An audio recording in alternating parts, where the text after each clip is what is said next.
안녕하세요. 생생법률쇼 진행을 맡은 양지민입니다. 법과 친해지는 제법 좋은 방법 생생법률쇼에서는요. 크고 작은 법률 문제로 어려움을 겪고 있는 여러분들을 위한 법률 상담은 물론이고요. 세상을 들썩이게 하는 이슈들을 법적으로 풀어보는 시사법률 토크까지 준비가 되어 있습니다.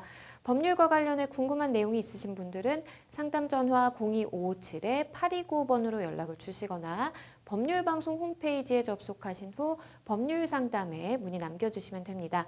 그리고 아래 나가는 메일로도 상담 문의 받고 있습니다. 각 분야의 전문 변호사가 무료로 성심성의껏 상담을 해드리니까요. 많은 참여 부탁드립니다. 그리고 지금 이 방송은 유튜브를 통해서도 실시간으로 함께 방송이 되고 있습니다. 많은 시청 부탁드리겠고요. 유튜브를 통한 소통의 창구도 열어두겠습니다. 그럼 오늘 도움을 주실 변호사님 소개해드리겠습니다. 법률사무소 HY의 황미옥 변호사님 자리하셨습니다. 안녕하세요. 네, 안녕하세요. 법률사무소 HY의 황미옥 변호사입니다. 네, 오늘 황미옥 변호사님과 함께 시작해 보도록 하겠습니다. 생생법률쇼 오늘 접수된 상담 내용부터 함께 만나보시죠. 집값을 주지 않는 작은 오빠, 오해로 빚어진 대리기사 폭행사고, 길거리 화장품 판매 불법 아닌가요? 비방글을 썼다가 고소당했어요. 이렇게 4가지 사연 오늘 접수가 되어 있습니다. 잠시 후 황미옥 변호사님과 함께 짚어보도록 하겠고요. 시청자 여러분들도 끝까지 어떠한 해결책이 제시되는지 함께 해주시면 되겠습니다. 여러분은 지금 생생법률쇼와 함께하고 계십니다. 지금 이 순간 법률 상담이 필요하신가요? 생생법률쇼에서 만나는 무료 상담 신청 방법 바로 알려드리겠습니다. 첫째, 전화번호 02557-8295번으로 전화주세요. 둘째, 법률방송 홈페이지에 접속하셔서 법률상담 게시판에 문의 남겨주시면 됩니다.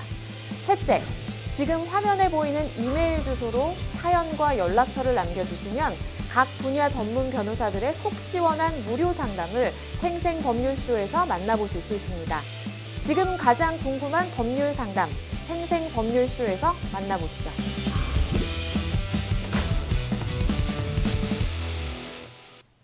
네, 법과 관련된 상식에 대해서 알아보는 시간입니다. 오늘 금요일에는요, 도로 위의 교통사고와 관련해서 이것저것 알아보는 이 과실 비율 몇 대 몇 준비가 되어 있습니다. 오늘 준비된 사례들을 함께 만나보시죠. 먼저 첫 번째 영상부터 만나보겠습니다. 신호기에 의해 교통 정리가 이루어지고 있지 않는 교차로에서 미리 우측단으로 다가서지 않고 우회전을 하는 A 자전거가 있고요. 그리고 동일 차로 내 동일 방향에서 후행해서 직진하는 B 차량이 서로 충돌한 사고입니다. 과실 비율이 A 자전거 40, 그리고 B 자동차 60으로 나왔네요. 왜 그럴까요? 예, 이 사건은 일단 A 자전거의 행동이 눈에 띄죠. 네. A 자전거가 하는 행동은 우회전이라고 이야기하는데요. 도로교통법 제25조에서는 우회전을 하는 차마, 자동차 등에 대해서 이런 이야기를 합니다. 모든 차의 운전자는 교차로에서 우회전을 하려는 경우에는 미리 도로의 우측 가장자리를 서행하면서 우회전하여야 한다라고 이야기를 하고 있습니다. 그리고 이때 우회전하는 차의 운전자는 반드시 신호에 따라 정지하거나 진행하는 보행자 혹은 자전거에 주의하여야 한다라고 명시하고 있는데요. 근데 지금 사안에서 봤을 때에는 자전거가 교차로에서 우회전을 하기 위해서 미리 우측단으로 붙어서 서행을 하지는 않아 보이고요. 이 방금 말씀드렸던 우회전하는 차량의 주의 의무를 상당히 위반한 것 같습니다. 따라서 먼저 A 자전거의 과실이 중하다라고 보아야 하고요. 그렇다면 B 자동차는 아무런 과실이 없는가라고 했을 때 B 자동차 같은 경우는 도로교통법이 이런 이야기를 합니다. 차량은 같은 방향으로 가고 있는 자전거가 있다면 그 같은 방향의 자전거 운전자에 주의하여야 한다. 그리고 그 옆을 지날 때에는 자전거를 지날 때에는 자전거와의 충돌을 피할 수 있도록 충분히 필요한 거리를 확보하여야 한다라고 하고 있는데 그것도 지켜지지 않는 것 같습니다. 그럼 이런 상황에서 기본적으로 A 자전거와 B 자동차의 과실이 거의 유사하다, 대등하다라고 보지만 더불어서 자동차에 비해서 자전거는 늘 약체에 있다. 그렇죠. 그리고 서행하고 급정거하기 어렵다는 여러 가지 문제를 봤을 때에는 A 자전거의 과실을 좀 더 낮추어서 40, 비자동차의 과실을 60이라고 보는 것이 타당해 보입니다. 네, 변호사님께서 말씀해 주신 것처럼 이런 경우에 A 자전거 40 그리고 자동차 60으로 생각을 해볼 수가 있겠습니다. 과실 비율 몇 대 몇 다음 상황도 함께 만나보시죠. 도로에서 정상 진행 중인 B 차량과 그리고 도로를 횡단하는 A 자전거가 서로 충돌한 사고인데요. 이런 경우에 과실 비율이 A 자전거 40, B 자동차 60으로 나왔습니다. 왜 그렇게 나왔을까요? 예, 이 사건 역시나 A 자전거의 행동이 너무나 도드라져 보입니다. 이런 경우를 도로를 횡단한다라고 명명할 수 있을 텐데요. 도로교통법 제18조 제1항에 따르면은 자전거가 도로를 횡단하고자 할 경우에는 어떻게 해야 됩니까? 자전거에서 내려서 횡단보도를 이용하거나, 물론 그때는 보행자로 취급됩니다. 그렇게 하거나 혹은 탑승한 채로 자전거 횡단도를 이용하여야 한다라고 했는데, 그럼에도 불구하고 지금 사안에서는 완전한 위반을 한 것이지요. 그렇다면 자전거 운전자의 과실이 상당히 중하다고 봐야 될 것 같습니다. 그런데 자전거뿐만이 아니라 자동차 역시나 전방 주시 의무를 해태한 점이 있다. 그리고 무엇보다도 2차로도 아니라 1차로 정도였기 때문에 자전거가 맞은편 가장자리에서 횡단하고 있다는 것은 충분히 볼 수 있었을 그렇죠. 것으로 보입니다. 그렇다면은 좀 전 말씀드렸던 것처럼 자전거가 급박한 상황에서 갑자기 멈출 수 없다는 구조적인 부분, 그다음에 자전거는 통상은 저속일 뿐이라는 점 등등을 감안하면은 자동차는 충분히 자전거를 발견하고 회피할 수 있었지 않았을까라고 해서 오히려 자전거의 과실을 40, 자동차의 과실을 60이라고 보는 것이 타당해 보입니다. 네, 앞선 사례와 비슷하게 생각을 해볼 수 있겠습니다. 그럼 과실 비율 몇 대 몇 마지막 사례 함께 만나보겠습니다. 도로에서 진행 중 좌 또는 우로 진로를 변경하는 A 자전거와 그리고 같은 도로 동일 방향에서 후행해서 직진하는 B 차량이 서로 충돌한 사고인데요. 이런 경우에 과실 비율이 A 자전거 50, B 자동차 50으로 나왔습니다. 과실 비율이 적절하다고 보시나요? 이 사안도 역시나 좀 더 보자면은 A 자전거의 행동이 도드라져 보이는데요. A 자전거가 진로 변경을 하려고 하는 경우죠. 네. 도로교통법 19조에서는 진로 변경할 때 이렇게 이야기하고 있습니다. 모든 차의 운전자는 진로를 변경하려는 경우에는 변경하려는 방향으로 오고 있는 다른 차의 정상적인 통행에 장애를 줄 우려가 있다면 진로를 변경해서는 안 된다라고 이야기를 하고 있어요. 그리고 진로 변경할 때는 반드시 우회전 등등의 신호를 해야 되고, 특히 자전거는 수신호라는 방법이 있지요. 손을 이용한 수신호가 있는데 그런 것을 지금 전혀 하지 않고 있는 상황이기 때문에 그렇죠. A 자전거의 과실이 중하다라고 봐야 될 것 같습니다. 그런데 후속 직진 중인 B 차량의 경우에도 전방 주시 의무와 안전 주시 의무를 회퇴한 것으로 보이기 때문에 기본적으로 과실도 상당하다고 봐야 됩니다. 그런데 자전거는 저속으로 운행하기 때문에 자동차 입장에서는 충분히 회피할 수 있었을 것이다. 그리고 자전거는 차량에 비해서 훨씬 가해의 위험성이 낮다는 점 등등을 감안을 하면은 양측의 기본 과실을 동등하게 50대 50으로 보는 것이 타당해 보입니다. 네, 변호사님 말씀해 주신 것처럼 이런 경우에는 자전거와 자동차의 과실 비율을 50대 50으로 동등하게 볼 수 있겠다라는 점 기억하시면 좋겠습니다. 네, 지금까지 과실 비율 몇 대 몇 함께 하셨고요. 다음 무료 법률 상담으로 넘어가 보겠습니다. 네, 첫 번째 상담, 전화 상담 연결이 되어 있는데요. 안녕하세요. 네, 안녕하세요. 네, 어떤 점이 궁금해서 연락 주셨을까요? 네. 저희가 지금 유선 상속을 받았거든요. 네. 예, 그런데 엄마가 돌아가시고 이번에 상속받은 지분에 대해서 제가, 음, 그, 예매가 됐고 계약이 돼서 집을 팔았는데도 저는 지분을 받지 못했어요. 네. 이거를 어떻게 처리해야 될지 제가 변호사를 다시 사야 되는 건지 아니면 어떻게 처리할지 모르니까 상담드렸습니다. 네, 일단은 유산 상속을 받았고 그 과정에서 네. 지금 뭐 집도 다 매매가 됐고 그런 상황인데도 돈을 받지 못했다라는 이제 말씀을 주셨는데요. 제 옆에 네네. 황미옥 변호사님 함께 듣고 계셨습니다. 변호사님과 네. 말씀 나눠보실게요. 네, 네. 안녕하세요. 네, 안녕하세요. 예, 상속 문제는 망자와 상속인들이 몇 분 계신지 이런 관계를 빨리 먼저 체크를 해야 되는 터라 네. 여쭙겠습니다. 망자께서 사망하신 상황인데 돌아가신 네. 분이 어머님이십니까? 네, 엄마예요. 예, 언제 사망하셨나요? 2020년 9월 4일이요. 2020년 9월에 사망하셨다는 거고요. 네, 네. 그 망자 사망으로 인한 상속인 분은 어떤 분이 계신가요? 네, 상속이 그 친정 엄마와 오빠가 반반으로 해놨어요, 이름을. 아. 2분의 1, 2분의 1씩. 예. 저희는 이제 그 엄마 이름에서 상등분을 해야 돼요. 저희가 사형제였기 때문에. 사남매라는 말씀이신 그렇죠. 거죠? 상한배에서 지금 큰아빠 이름으로 반을 했고, 지분을 저희는 엄마 이름으로 3등분을 해서 6분의 1씩 삼형제가 나눠 갖기로 했습니다. 잠깐만요. 그 남매분이 큰오빠 포함해서 네 분이신가요? 큰오빠 포함해서 세 분이신가요? 넷이요, 넷. 아, 네, 사남매 맞으시죠? 예. 네, 그럼 이런 상황이기 때문에 뭐 여러 가지 협의를 하시기를 당초부터 큰오빠가 보유하고 있는 2분의 1은 그 큰오빠 지분으로 인정하고 그다음에 네. 어머님이 물려주신 나머지 2분의 1 지분을 큰오빠를 제외한 나머지 3남매가 상속받았다라는 말씀이신 거죠? 네, 그렇죠. 예. 그렇게 했는데 집을 처분하셨다고요? 네, 처분했습니다. 근데 처분- 처분 과정에서 큰오빠가 중간에 그동안에 집을 오지 않았기 때문에 이거를 경매 처분하려고 했었어요. 네. 자기 멋대로 하려고 했기 때문에. 근데 그렇게 처리는 안 됐고, 저희를 소장이 날아와서 저희가 지금 그 큰오빠를 인해서 저희는 소장을 받았어요. 네. 그래서 그 판사님한테 가서 여기서 저희는 그만 하지 않았고 얘기를 했습니다. 이런 상황이다. 설명을 했고 그랬더니 그 판사님이 결정을 해주셨어요. 판결을 네. 내려주시고 저희 쪽에서 그럼 진행하라.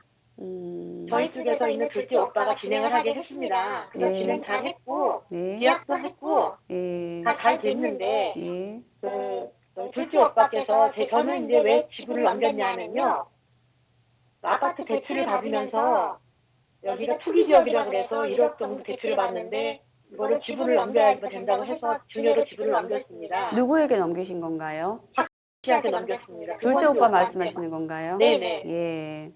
그걸 넘겼는데 그 오빠가 이제 그거 다 계약이 끝나고 나서 이걸 돌려줘야 되는데 주지 않고 있습니다. 아, 그래요. 이해했습니다. 그러면은 지분을 이전을 하신 것 같아요. 뭐 여러 가지 세제 부분, 중과세 부분 부담스러워서 상속 지분이 실은 어머님 명의 2분의 1 중에서도 3분의 1에 대해서는 상담자에게 상속분이 인정되었음에도 불구하고 그냥 네. 그거를 처분하는 과정에서 일단 큰오빠에게 이전을 하신 거군요. 네, 큰 오빠에게 죄송해요. 둘째 오빠에게 죄송합니다. 네네네. 둘째 오빠에게 이전하셨군요. 네. 자, 그러면은 그럼에도 불구하고 상담자분의 지분 몫에 해당하는 처분 대금이 지금 입금이 안 되고 있다는 말씀이신 네, 거죠? 그렇죠. 당근 받았는데 10월 28일 날 당근이 끝났는데 예. 계좌이체도 안 해주시고 며칠 지나고 또 일주일이 지났는데 또 연락이 없고 예. 네, 판사한테 다시 가서 뭐 물어본 다음에 한다는 또 이상한 소리를 하시는데 저는 얼른 이제 받기를 원하는데 주지를 않네요. 사건이 맞춰졌으면은 법원에 가서 물어본다 해서 알려줄 리가 없고요. 네. 일단은 지금 보기에는 먼저 상담자분의 몫인 3분의 1을 작은 오빠에게 넘겨주실 때, 네. 아마 작은 오빠의 관계에서 오빠 이거 공짜로 줄게 이런 건 절대 아니었을 거라고 보입니다. 가해를 네. 보았을 때도. 그래서 지금 요점은 상담자분과 작은 오빠 사이에 내가 이만저만한 개인적인 세금 문제가 좀 있어서 오빠가 지분을 보유하고 있고 이 집이 팔리고 나면은 내 몫의 3분의 1은 나한테 대금을 줘라는 내용으로 두 분이 서로 합의를 하신 걸로 보이거든요. 네, 그렇죠. 그렇다면 판사님 앞에서도 이걸 했습니다.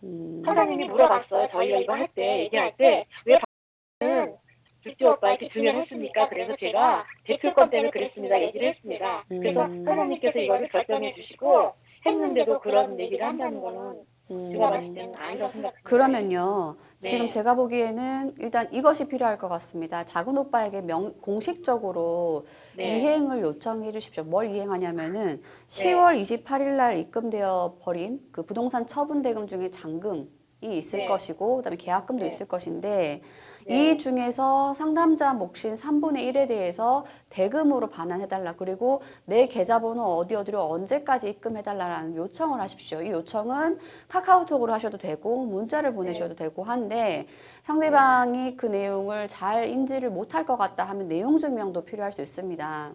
네. 보내시고 그럼에도 불구하고 자발적으로 이행할 것 같지가 않다. 즉 3분의 1 지분 몫에 해당하는 대금을 자꾸 지불을 안 해준다라고 하면은 네. 결과적으로 미지급하고 있는 상대방에게 주세요라는 청구를 할 수밖에 없어요. 네. 그리고 여기에서 상담자분께서 혹시나 모르는 법률 리스크를 한번 생각해 봐야 된다면은 제가 네. 보기에는 겉으로는 지분을 증여로 처리했지만 내부적으로는 작은 오빠의 관계에서 오빠 이거 대금 정산되면 내 몫은 챙겨주세요. 내 몫은 나한테 주세요라는 합의를 하신 걸로 보이는데 그 합의가 분명히 드러나야 됩니다. 네, 판단이 앞서서 제가 판단이 앞서서 했기 때문에 증인들이 많이 있어요. 그 앞에서 판사님 저희 소장을 얘기할 때 왜 증여했습니까? 해서 제가 말씀을 드렸습니다. 저는 이거 대출권 때문에 이렇게 돼서 증여가 넘어갔습니다. 이렇게 얘기를 했더니 알았다고 이렇게 말씀하셨어요. 그런데요, 그 법정에서 말씀하신 게 굉장히 중요하고 무거운 이야기가 맞긴 맞습니다만은 네. 법정에서 이야기한 내용들이 그 변론 조서라고 해서 이날 무슨 일이 있었다라고 기록하는 내용이 있는데 그 네. 조서상에 그 지금 상담자분이 말씀하신 내용이 낱낱이 기록된 게 아니라고 하면은 설령 법정에서 그런 말씀을 하고 판사님도 이해했다는 취지로 수긍하셨다 하더라도 그게 네. 증거가 되기는 쉽지 않아요.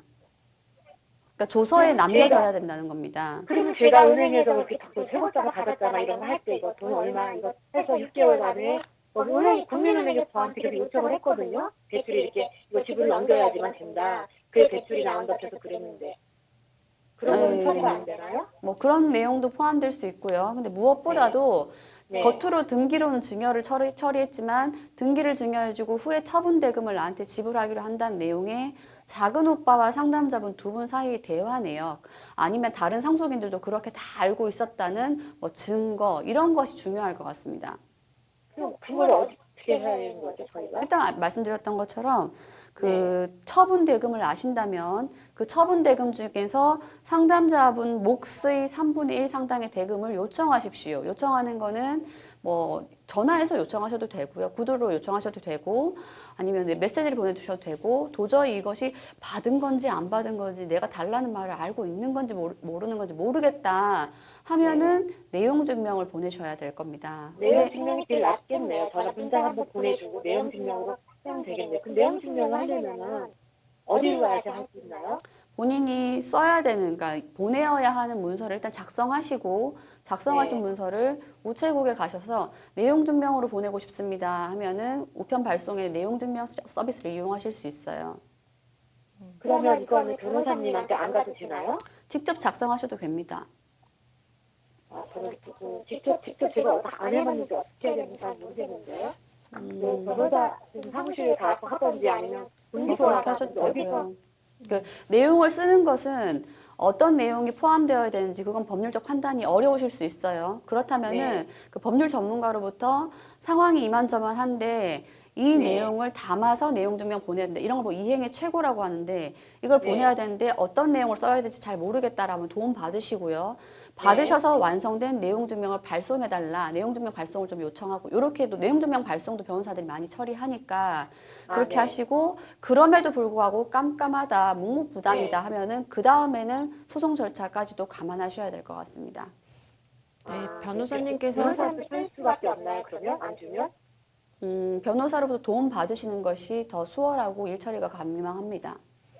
네, 변호사님께서 말씀해 주신 것처럼 일단 지금 상황의 첫 번째 단계로서 이제 내용 증명을 생각을 해보시면 좋을 것 같고요. 그리고 말씀 주신 것처럼 그것도 여의치 않은 상황이다라고 한다면 사실은 현실적으로 소송을 제기를 하는 방법밖에는 좀 없겠다라는 생각이 듭니다. 네, 혹시 진행하시다가 또 궁금하신 사항 있으시면 연락 주시면 소개해 드리도록 하겠습니다. 네, 오늘 전화 주셔서 감사합니다. 네, 고맙습니다. 일단은 작은 오빠에게 명의를 이제 지분을 증여를 했다가 나중에 이제 내 몫은 돌려주겠지 그냥 좀 믿으셨던 것 같아요. 그랬는데 이제 이게 절차가 좀 지연이 되다 보니까 아 이거 뭔가 법적으로 조치를 취해야 되겠다라는 생각이 드셨던 것 같습니다. 변호사님께서 마지막으로 좀 조언해 주신다면 어떤 게 있을까요? 예, 상식적으로 아마 상담자분께서 자신의 상속 지분을 증여하면서 대가 없이 나중에 돈 안 받겠다는 취지로 증여하지는 않았을 것으로 보입니다. 그런데 상담자분의 마음은 그러하지만 작은 오빠께서는 이봐라 등기부등본이 증여로 되어 있으니까 내가 왜 돈을 줘야 되냐. 심지어 두 분 사이 약정이 구두 약정에 불과했었다면은 입증이 안 되는 취지라는 이유로 대금 반환을 거절할 가능성도 커 보여요. 따라서 일단은 서로 간에 대금 반환을 전제로 한 이야기였다, 약정이었다라는 부분을 분명히 증거 자료 확보하시고 그리고 이행 청구로 나아가셔야 될 것 같습니다. 네, 변호사님께서 말씀해 주신 사항 잘 참고하셔서 대응하시면 좋겠습니다. 저희는 또 다음 사연으로 넘어가 보겠습니다. 다음 법률 방송 이메일을 통해 접수된 내용입니다. 함께 만나보시죠. 사촌형과 함께 술을 마신 후 대리기사를 불러서 집으로 보내드렸는데요. 제가 포인트가 있어서 대리 포인트 적립 이야기도 분명히 상담원이랑 이야기가 다 끝나서 요금을 따로 안 내도 되는 상황이었습니다. 그런데 대리운전 기사가 돈을 왜 안 주냐며 형과 시비가 붙은 겁니다. 상담원과 전달이 안 됐는지 대리운전 기사는 돈을 달라고 화를 냈고 사촌형이 기사에게 욕을 하면서 어깨를 밀쳤는데요. 단지 밀친 게 전부인데 대리운전 기사가 폭행을 당했다고 신고했습니다. 상황을 보면 그쪽 회사에서 잘못한 건데 오해로 인해서 폭행 사건에 연루돼서 너무나 곤란한데요. 어떻게 해결해야 할까요? 좀 억울하신 부분이 있으실 것 같아요. 분명히 이제 사전에 이야기가 됐었는데 그 상황대로 흘러가지 않다 보니까 그리고 또 그 당시에 이제 술을 마신 상황이다 보니까 이 사촌형도 이제 어깨를 뭐 밀치고 이런 뭐 일종의 물리력 행사가 오고 간 것 같습니다. 변호사님께서는 이 사연 좀 어떻게 보셨을까요?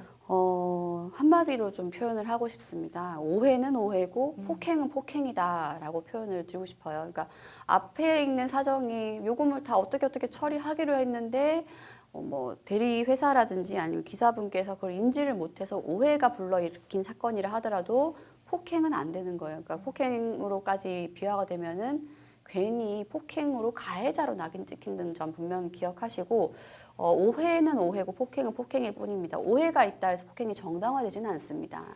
네, 변호사님 말씀해 주신 것처럼 오해는 오해고 폭행은 폭행이다. 우리가 좀 분리해서 봐야 될 것 같아요. 일단 상담자분의 이 사촌형 말에 따르면은 나는 이렇게 살짝 밀친 것뿐이다 라는 이야기를 했습니다.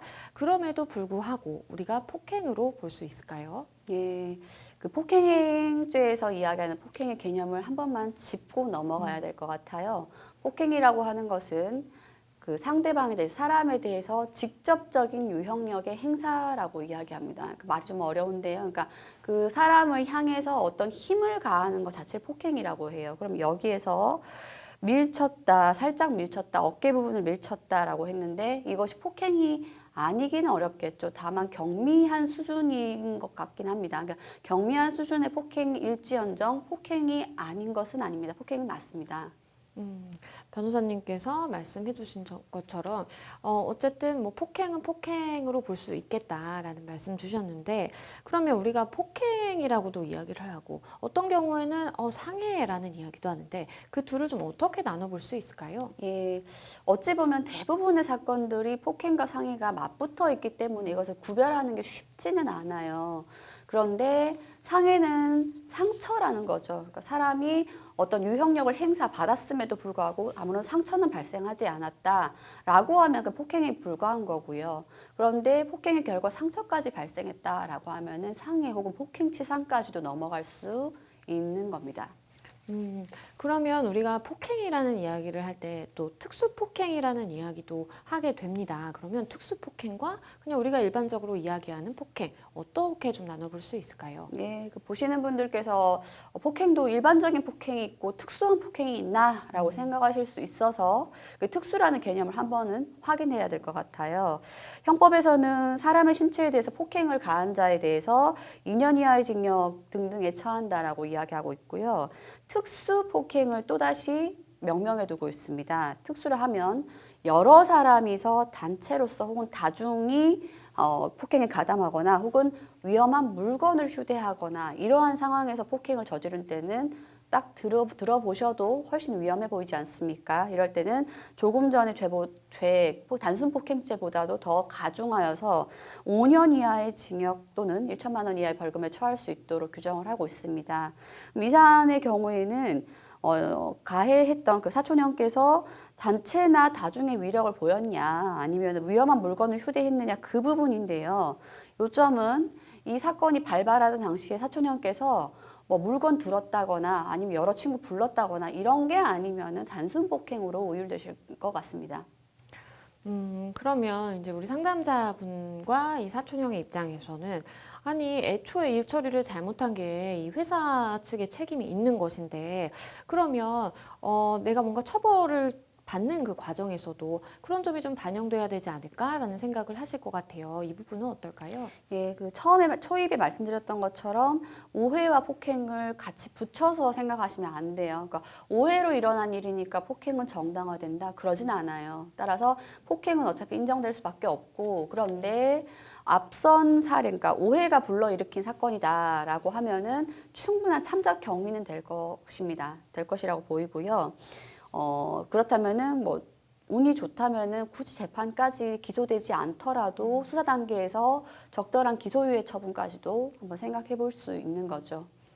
그러면 경찰 조사를 일단은 뭐 받아야 되는 상황으로 보이는데 그 과정에서 이 사촌형이나 아니면 우리 상담자분께서 좀 어떻게 대응을 하는 것이 좀 현명할까요? 예, 요즘에는 폭행죄 중에서도 그 특수폭행도 특수폭행이지만 이 사안 같은 경우처럼 운전자를 폭행하는 경우가 더 중요합니다. 그러니까 지금 상황에서 운전자분이 운전 도중이었는지 아니면 운전하다 내려서 나와서 이야기한 건지에 따라서 완전 제명이 달라지는데 특정범죄 가중처벌법에서는 운전자 폭행을 굉장히 엄중하게 보고 있습니다. 따라서 운전하는 기사를 폭행한 것인지 그건 먼저 체크를 하셔야 될 것 같고요.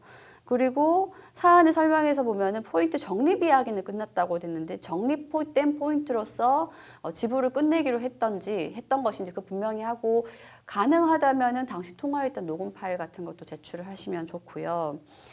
그런 점에서 결코 그 대리기사 운전료를 면할 생각은 전혀 아니었음을 분명히 드러내셔야 될 것 같고 그리고 운전기사분이 운전 중은 아니었다라는 것도 분명히 드러내셔야 됩니다. 네, 그럼 마지막으로 이런 비슷한 상황에 처하신 분들이라든지 뭐 이런 일로 뭔가 폭행 시비가 붙으신 분들 포함해서 우리 상담자분께 마지막으로 조언 주신다면 어떤 게 있을까요? 예, 형사사건을 진행을 해보면은 한 똑같은 사람인데 어느 순간에 발생했던 아주 격분으로 인한 사고와 그 다음에 다시 차분해졌을 때 뭐 변호사를 만난다거나 하는 그런 순간이 너무나 차이가 많아서 이 격분을 하는 것은 도대체 정체가 뭔가라는 생각을 좀 많이 하게 됩니다. 그리고 나서는 후회를 많이 하는 거죠. 요점은 지금 상황이 일단 발생은 했으니 이 점에 대해서 가급적이면은 별일 아닌 것으로 가급적 낮출 수 있도록 최대한 집중을 하시고요. 그리고 꼭 이 사안뿐만이 아니라 대부분의 사안에서도 격분, 흥분으로 인한 추가 사고 발생하지 않도록 미리 예방하고 심리 컨트롤 잘 하셔야 될 것 같습니다. 네, 변호사님께서 말씀해 주신 사항 잘 참고하셔서 대응하셔야 되겠습니다. 여러분은 지금 생생법률쇼와 함께하고 계십니다. 네, 지금 이 순간 법률 상담이 필요하신가요? 이 생생법률쇼에서 만나는 무료 상담 신청 방법 바로 알려드리겠습니다. 첫째, 이 전화번호 02557-8295번으로 전화주세요. 둘째, 법률방송 홈페이지에 접속하셔서 법률상담 게시판에 문의 남겨주시면 됩니다. 셋째, 지금 화면에 보이는 이메일 주소로 사연과 연락처를 남겨주시면 각 분야 전문 변호사들의 속 시원한 무료 상담을 생생법률쇼에서 만나보실 수 있습니다. 지금 가장 궁금한 법률 상담, 생생법률쇼에서 만나보시죠.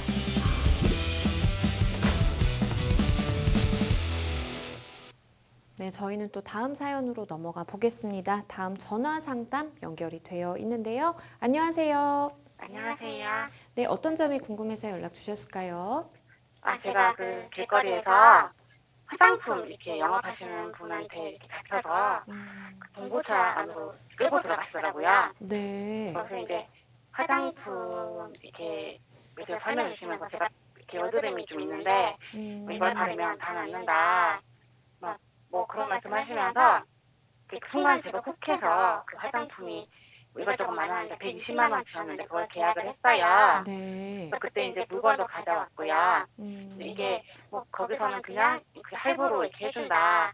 일단은 뭐 이렇게 카드로 하는 게 아니라 그냥 이렇게 뭐 이렇게 할부로 이렇게 편하게 낼 수 있게 제가 학생이다 보니까 이렇게 해준다고 했어요. 그래서 뭐 한 달에 10만 원씩 내기로 했어요. 네네. 근데 집에 와서 이렇게 보니까 제가 좀 정신이 나간 것 같다는 생각이 들었어요. 보니까 뭐 화장품도 이렇게 좀 이렇게 성분도 좀 별로 안 좋은 것 같고 제가 좀 순간적으로 이렇게 좀 당했다는 생각이 드는 거예요. 그래서 이제 제 생각에는 아직 뭐 이렇게 돈을 낸 것도 없고 화장품도 사용 안 했으니까 이 화장품만 다시 돌려주면 계약 해지가 될지 네. 궁금해서 연락을 드렸거든요. 네, 말씀 주신 바에 따르면은 길거리에서 이렇게 화장품을 파는 곳에 들어가게 되셨고 그 차 안으로 그래서 120만 원어치 계약을 하셨는데 집에 와서 생각을 해보니까 이거 좀 내가 속은 것 같다, 잘못 행동한 것 같다라는 생각이 들어서 이 계약을 조금 되돌리고 싶다라는 생각을 하고 계신 것 같아요. 제 옆에 황미옥 변호사님 함께 듣고 계셨는데요. 변호사님과 말씀 나눠보실게요. 네, 안녕하세요. 안녕하세요. 예, 사안은 말씀 잘 들었고요. 화장품 값을 많이 치르셔서 굉장히 지금 여러 가지로 힘드실 것 같은데, 먼저 체크할 거가 있어요. 그 목소리를 들어보면 굉장히 어리신 것 같은데, 혹시 미성년자이십니까? 아니 지금 20살이에요. 아, 그래. 미성년자는 아니시고, 왜 이걸 여쭙냐면은 미성년자인가 아닌가에 따라서 계약 취소가 또 달라지는 부분이 있어서 여쭙고, 특히 길거리 화장품 판매 피해자분들이 미성년 분들이 많으셔서 여쭈어보았고요.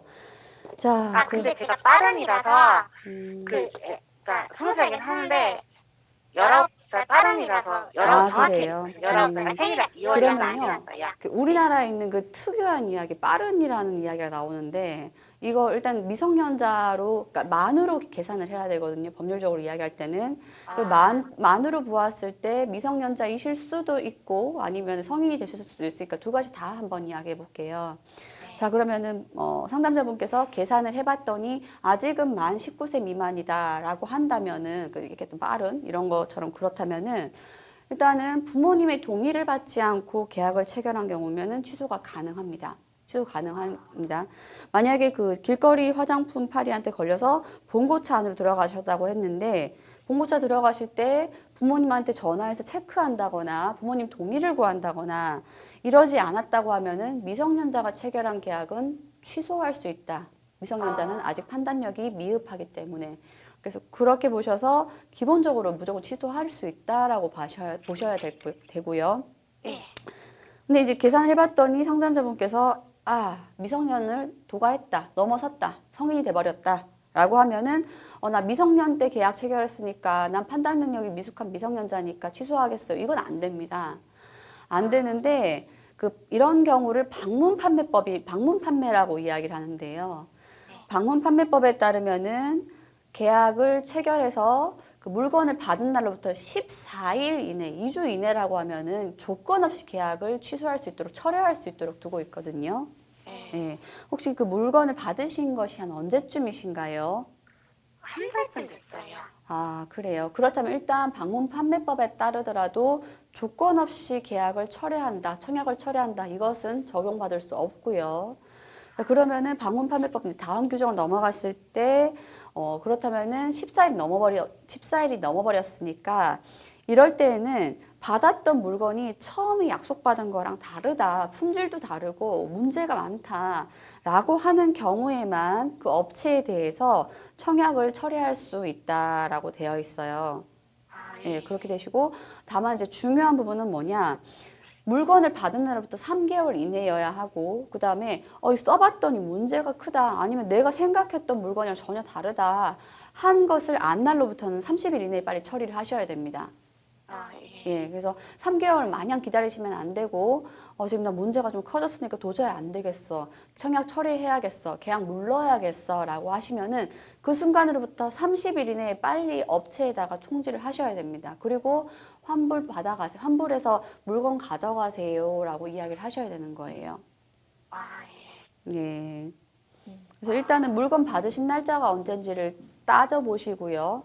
물건 받으신 날로부터 30일이 넘었는지 안 넘었는지 그것부터 얼른 확인하셔야 될 것 같습니다. 그러면은 이게 제가 돈을 다 낸 상태가 아니라 아직 돈을 한 번도 안 냈거든요. 예. 그러면은 그냥 제가 이 화장품을 그쪽으로 뭐 어차피 그 주소로 돌려보내고 예. 돈을 계속 안 낸다면 이건 어떻게 되는 걸까요? 예, 정확하게 청약을 철회한다라는 걸 표현을 하셔야 됩니다. 앞서 상담을 들으셨는지 모르겠지만 상대방에게 말은 하고 싶은데 이 말을 할 수 없는 경우, 예를 들면 회사와 카카오톡으로 연결되어 있다거나 하면 다행이지만 그런 창구가 없다면은 빨리 뭐 상담자거나 아니 회사 자체에 대해서 내용 증명으로라도 나 언제 물건 구입한 사람인데 내 물건 청약 철회합니다, 가져가세요 라고 해서 물건이랑 같이 보내시면 되고요. 근데 이제 길거리 화장품 판매에서 가장 문제가 되는 건 뭐냐면 그 사람들과 체결한 계약서, 화장품 판매 계약서 혹은 약관에 보면은 뭐 방문 판매법이고 뭐고 간에 철회를 못 하도록 규정을 하고 있어요. 네, 그렇더라고요. 예, 그러니까 그런 부분 때문에 아무리 법이 그래도 내가 체결한 계약서에 보면은 철회를 못 하도록 돼 있는데 이거 어떡하죠? 라고 고민을 하시기 쉬운데 그건 아닙니다. 왜냐하면 그 방문 판매법에서 14일 이내는 조건 없이 철회 가능, 14일 넘어서는 계약된 제품에 문제가 있다, 계약 내용과 다르게 이행된 경우에 하나여 철회 가능. 이것은 아무리 약관이 그것보다 불리하게, 소비자에게 불리하게 규정되어 있다 하더라도 그 법이 더 우선하는 거예요. 그래서 계약서에 그렇게 적혀 있다 하더라도 그것과는 무관하게 방판법에 따라서 청약을 철회할 수 있는 거죠. 예. 그러면 그 내용 제가 학생이나 잘 모르는데 내용 증명이란 거는 법원에 가서 써야 되는 건가요? 내용 증명은 직접 쓰셔도 됩니다. 조금 전 상담자도 똑같이 질문 주셨는데요. 어느 정도 내가 들어가야 되는, 그들에게 보내야 하는 문서를 쓸 수 있다면 직접 쓰셔도 되고요. 그런데 직접 쓰다 보면은 꼭 적어야 하는 말들, 그러니까 요건에 대해서 빠뜨리지 않고 적어야 하는 말들이 누락되는 경우가 있거든요. 그럴 때는 반드시 법률 전문가로부터 나 이만저만한 사건이 발생해서 상대방한테 청약 철회 의사 표시를 담은 문서를 보내고 싶은데 요건은 잘 적은 건지, 해야 할 말이 있는데도 불구하고 누락된 것은 아닌 것인지 등등에 관하여 법률 전문가분과 꼭 상담 받으셔야 될 것 같습니다. 감사합니다. 네, 네. 변호사님 말씀 잘 참고하셔서 대응하시면 좋겠습니다. 전화 주셔서 감사합니다. 감사합니다. 네, 일단은 뭐 나이도 어리시고 그리고 이제 이런 상황에서 어떻게 좀 내가 대처를 해야 되는지 좀 잘 모르시다 보니까, 그리고 그 상황에 뭔가 혹하는 게 있어서 이렇게 계약을 덥석했는데 나중에 집에 와서 생각해 보니까 이거 내가 너무 잘못한 것 같다라고 하는데 판매자는 분명히 내가 환불 안 된다라고 고지를 했다라고 하는 경우, 사실 많은 분들이 뭐 당황하실 법한 상황입니다. 그리고 많은 분들이 사실 접하실 수 있는 그런 상황이고요. 방문 판매법 관련해서도 변호사님께서 이제 언급을 해주셨고 우리 상담자분께서 어떻게 대응을 하셔야 되는지 자세히 설명을 해주셨는데요. 마지막으로 좀 조언 주신다면 어떤 게 있을까요? 예, 먼저 지금처럼 화장품 길거리 판매 방법을 통해서 화장품을 구입하셨다면 이것은 방문 판매법에서 규정하고 있는 방문 판매에 해당한다라고 보셔야 됩니다. 자, 이럴 때에는 방문 판매법에 따라서 소비자는 보호를 받을 수 있는데요. 첫 번째로 소비자분이 미성년자였다, 그래서 판단을 잘 못해서 뭐 섣불리 사버렸다 하면은, 미성년자인 경우에는 법정 대리인이 부모님의 동의를 받아야만 계약이 유효하지, 특별히 부모님 동의도 없이 미성년자 혼자서 계약 체결했다면은 그 계약은 취소할 수 있습니다. 그리고 설령 성년자가, 그러니까 뭐 대학생이나 아니면 성인이 그 물건을 구입했다 하더라도 구입한 날로부터, 물건을 받은 날로부터 14일 이내면은 얼른 청약 철회할 수 있고요. 아, 어쩌다 보니까 물건 받은 날로부터 14일도 지나버렸네 하면은 내가 받은 물건이 당초에 약속받았던 계약의 내용과 다르게 이행되었다는 이유로 다시 청약 철회가 가능하고요. 다만 주의해야 할 것은 기간 제한이 있습니다. 물건 받은 날로부터 3개월, 그 다음에 물건에 문제가 있다, 계약의 내용과 달리 이행되었다라는 걸 안 때로부터 30일이라는 기간 제한이 있으니까 마냥 나이브하게 계속 기다리시면 안 되고 얼른 청약 철회 의사를 빨리 업체에게 표현을 하셔야 됩니다.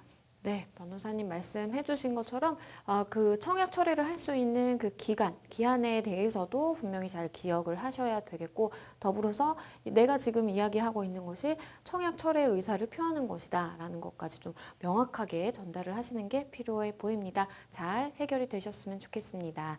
저희는 다음 사연으로 넘어가 보겠습니다. 다음 법률방송 홈페이지를 통해 접수된 내용입니다. 함께 만나보시죠. 인터넷에 올라온 비윤리적인 가게에 대한 비방 글을 보고 흥분해서 관련된 글을 썼다가 업무방해죄로 고소를 당했습니다. 방송에도 나왔던 내용이라 저는 사실이라고 생각을 해서 실수를 한 건데, 실제로 이런 일로 제가 처벌을 받게 되는 걸까요? 업무방해 관련해서는 허위사실 유포만 해당하던데, 저는 허위가 아니라 진실이라고 생각을 했는데도 처벌 대상이 될까요? 혹시 처벌이 되거나 합의가 진행된다면 제가 어떻게 대응을 하는 것이 가장 좋을까요? 사실 요새 뭐 인터넷에 이런저런 글들 굉장히 많이 올라오죠. 그래서 뭐가 방송에서도 이슈가 됐던 내용이고, 그리고 우연히 인터넷에서 이런 내용이 있다라는 걸 보고 흥분해서 같이 뭐 이렇게 글을 작성을 하셨던 것 같아요.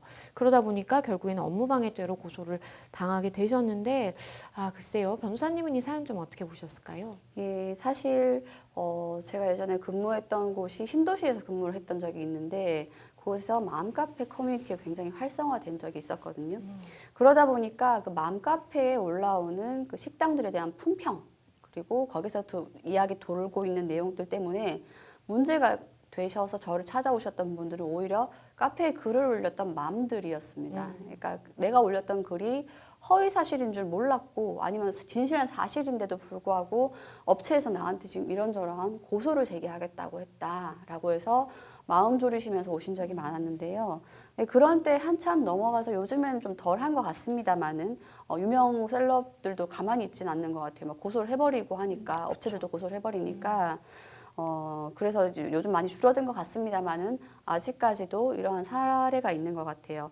업무방해도 문제가 될 수 있겠지만 명예훼손죄도 같이 검토해야 되는 사건인 것 같습니다.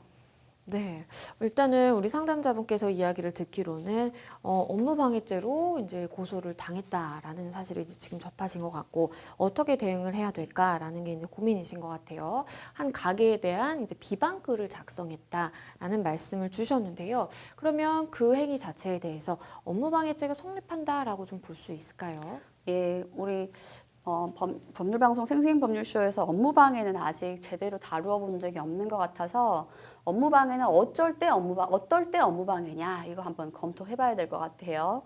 형법에서 이야기를 하고 있습니다. 형법에서 위계나 허위사실 유포 또는 위력으로서 다른 사람의 업무를 방해하면 5년 이하의 징역 또는 1,500만 원 이하의 벌금에 처한다. 라고 이야기를 해요. 그래서 상담자분이 남겨주셨던 것처럼 허위 사실을 유포한 경우에는 업무 방해에 해당할 수 있습니다. 있는데 문제는 뭐냐면 허위 사실인지 몰랐다는 거죠. 상담자분이 말씀하시기로는 업무 방해와 관련해서는 허위 사실 유포만 해당하지만 저는 허위가 아닌 진실이라고 생각했습니다. 라고 했기에 상담자분은 허위 사실에 대한 인식 자체가 없으셨던 것 같아요. 오히려 진실한 사실이라고 믿고 계셨던 것 같거든요.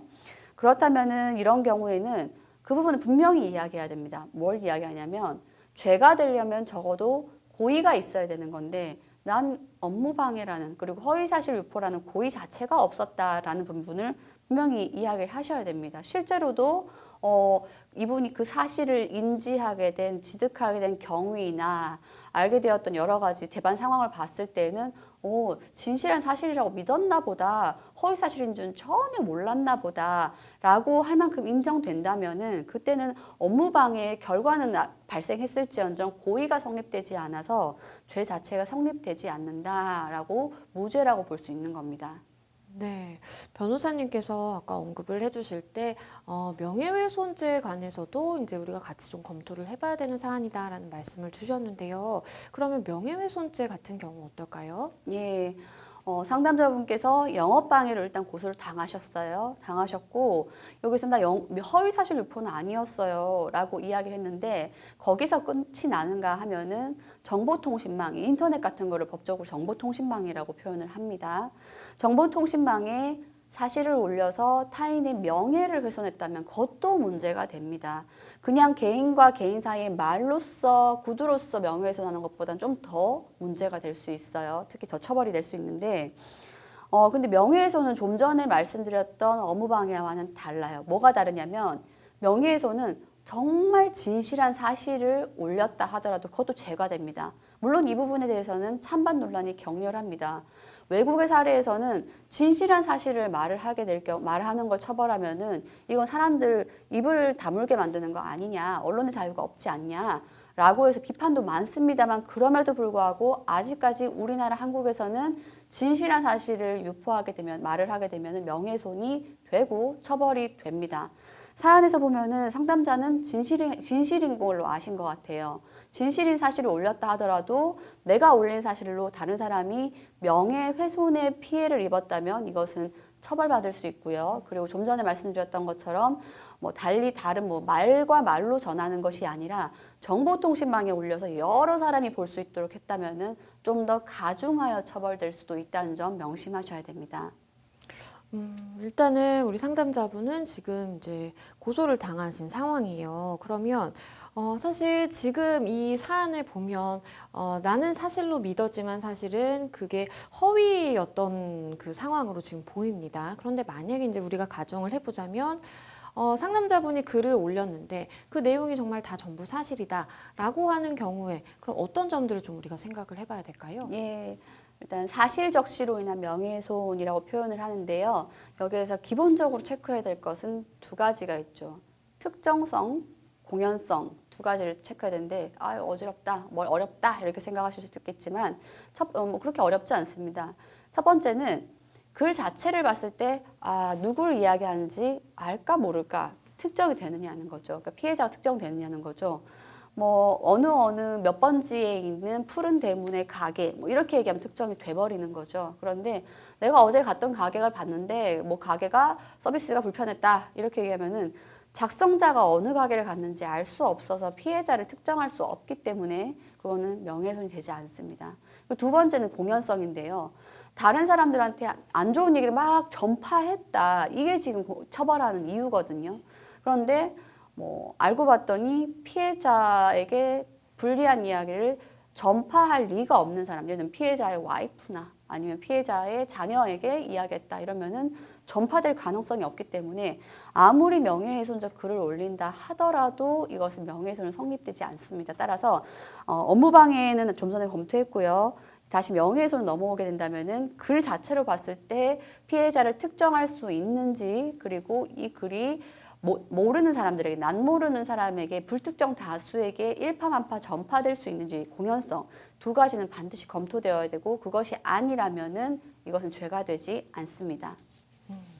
변호사님께서 이제 처음에 업무방해죄에 대해서도 설명을 해주셨는데 그럼 업무방해죄에 대해서 조금 더 첨언해 주실 사항이 있으실까요? 예, 이 사안은 허위사실 유포로 인한 업무방해만 문제되어서 허위사실 유포가 맞냐 아니냐 그것만 봤었는데요. 꼭 허위사실 유포가 아니라도 위계, 속였다는 거죠. 그러니까 잔잔한 속임을 이용해서 타인의 업무를 방해했다거나 그 다음에 사람들 데리고 가서 아니면 물건을 앞에서 휘두르는 방법 등으로 해서 위력으로서 업무를 방해했다거나 이거 전부 처벌되는 것이 맞습니다. 따라서 업무방해에 해당할 수 있는 3가지 유형인지 잘 보셔야 되고요. 그것에 해당한다면은 업무방해로 처벌되고 뭐 이럴 수는 있어요. 업무방해가 일어나기에는 불가능한 시간대였다. 업무방해 실제로 발생하지 않았다. 그것도 손님 아무도 없었다. 그렇다고 해서 죄가 안 되는 건 아닙니다. 이거는 업무방해가 일어날 뻔했잖아라는 걸로 처벌되기 때문에 실제로 손님이 없었다 하더라도 처벌됩니다. 네, 변호사님께서 말씀해 주신 것처럼 나는 일단은 업무 방해에 대한 고의가 없었다라는 점을 좀 피력을 하셔야 되는 상황으로 보입니다. 잘 해결이 되시면 좋겠습니다. 네, 저희 생생법률쇼 마칠 시간이 다 됐는데요. 오늘 함께 해주신 황미옥 변호사님 감사합니다. 네, 오늘 저희가 준비한 순서는 여기까지입니다. 시청해주신 여러분 고맙습니다.